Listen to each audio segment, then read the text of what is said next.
You ask Tiger to solve. This deals with linear equations with one unknown. The final result is c equals 2.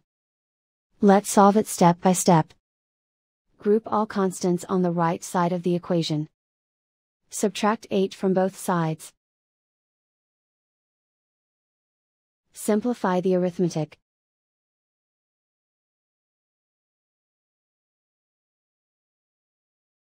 Isolate the c.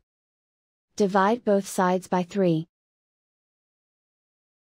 Simplify the fraction. Find the greatest common factor of the numerator and denominator. Factor out and cancel the greatest common factor.